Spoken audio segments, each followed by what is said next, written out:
video I have explained you about vestibular illusion, which is wrong interpretation by brain which leads to a disorientation. If you haven't seen the last video, you can see the link in the description as well as somewhere on the screen it would be available.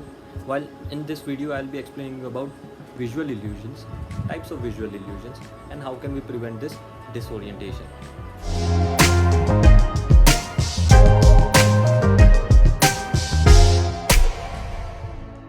Now the first type of visual illusion we'll be talking about is the false horizon.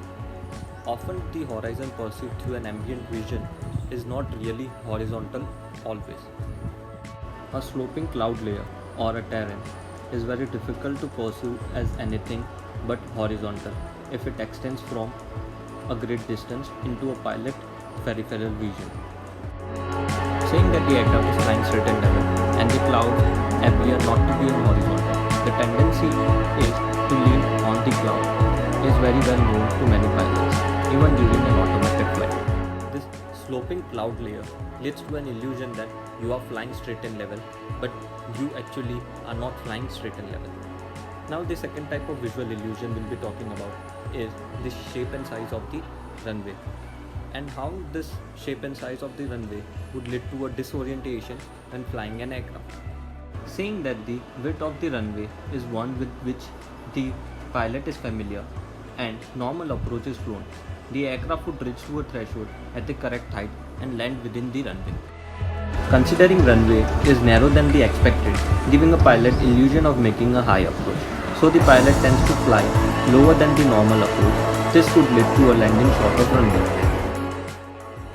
Now the width of the runway is wider than the normal. The pilot tends to fly higher than the normal approach. This could lead to overshoot the runway or going off the landing distance available.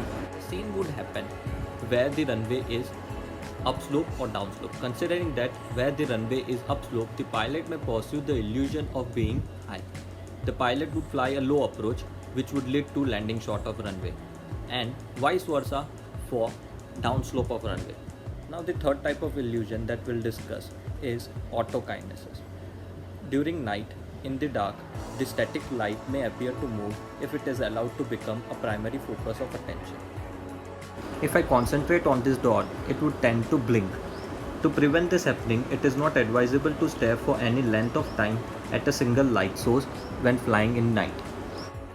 Now the fourth type of visual illusion that we'll discuss is stars and ground light confusion.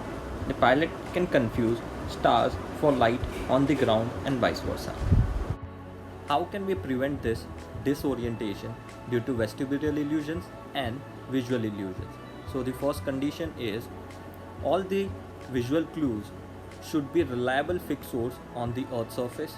Second, never continue to fly in bad weather unless qualified to do so. Third, never continue to fly into dusk or darkness unless qualified to do so. Fourth, in poor visibility condition, change over to instrument flying and solely rely on flight instruments. Fifth, in poor visibility condition, don't mix visual and instrument flying. Sixth, avoid sudden head movement, particularly when maneuvering. Seventh, do not fly with cold or any other illness.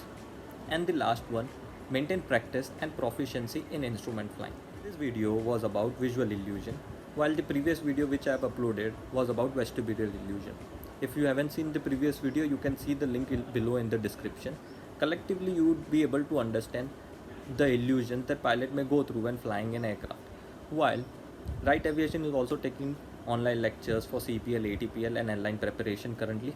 If you feel like to join, you can click on the link below in the description and fill the form, and we'll get back to you ASAP. This is Captain Siddharth on the behalf of WRIGHT Aviation.